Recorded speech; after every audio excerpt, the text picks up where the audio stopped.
Bonjour et bienvenue sur le tutoriel pour l'installation de la solution Webmin. Alors sur mon site internet linuxtuto.note, j'ai un petit onglet sur Trousse à outils où je vous présente le logiciel Webmin. Vous aurez aussi dans tutoriel l'installation écrite de Webmin.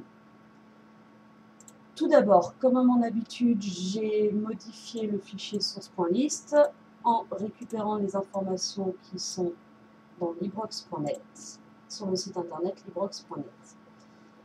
Je vais rajouter par contre plusieurs lignes pour installer les paquets de Webmin. Donc, je me les suis copiés ici. Bien entendu, vous, sur mon site internet linuxtuto.net, vous aurez accès directement à la ligne. Entrée, je copie la deuxième.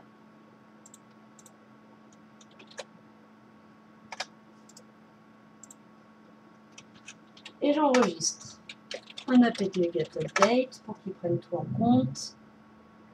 Et c'est parti.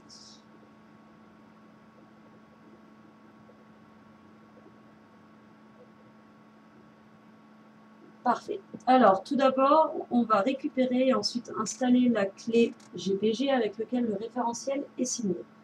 Pour cela, on tape la commande wget http://webmin.com et c'est jcameron-clé.asc.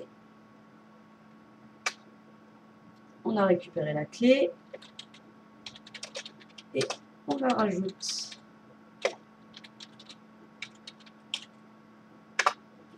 OK.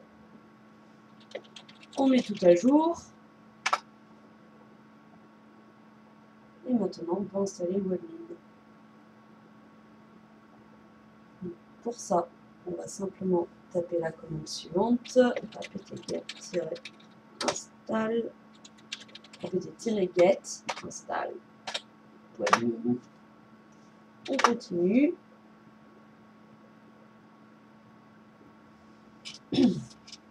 L'installation se fait.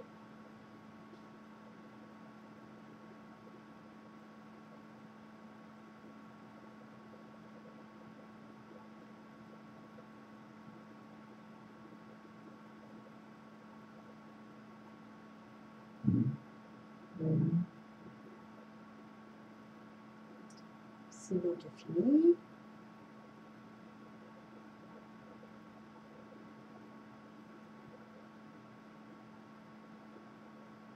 Les paramètres Webmin.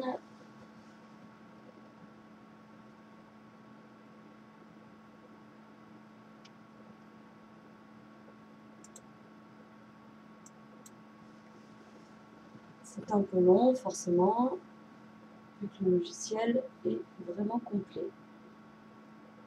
Et c'est parti, on va sur un navigateur web.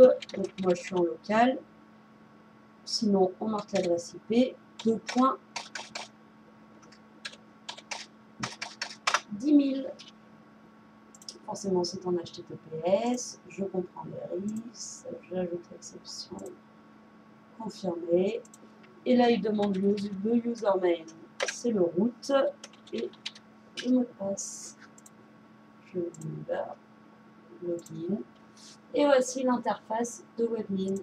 Donc là, vous avez Webmin avec la configuration. On a les différents systèmes qui sont installés sur d'autres machines. On a les serveurs, donc ça c'est les serveurs de base installés. Et voilà, on peut avoir plein de choses différentes. Donc par exemple, tout bêtement, si je veux un serveur FTP, j'ai juste à taper dans la barre de recherche FTP. FTP Proxy me convient parfaitement. Donc forcément c'est pas bon parce que je ne l'ai pas configuré pour. Mais par exemple, on va taper LDAP. Je veux bien LDAP serveur. Et je le télécharge. Donc voilà, c'est super simple.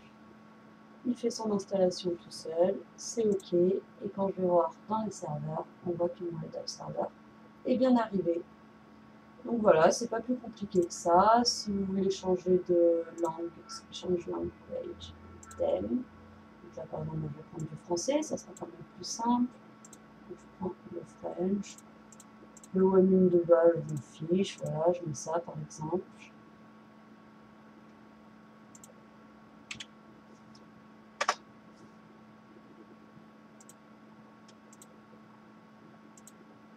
Donc ça n'a pas marché. Forcément, je n'ai pas cliqué dessus. Donc on recommence, je choisis la langue française et par exemple, je vais faire un choix personnel et je vais mettre créer. Je mets les changements.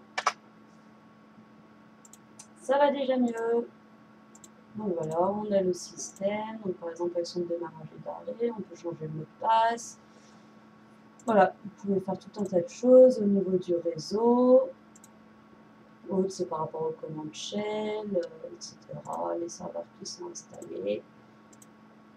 Voilà, donc Webmin, c'est vraiment super pratique. Et je vous conseille fortement de l'installer sur chacun de vos serveurs. On voit même, vous voyez, au niveau de la mémoire, au niveau de l'espace qu'est-ce qui est utilisé. Donc c'est vraiment super pratique. Voilà, j'espère que ce tutoriel vous a été utile. Je vous remercie de m'avoir suivi. N'hésitez pas à venir sur notre site internet linuxtutoworld.net. Et je vous dis à bientôt!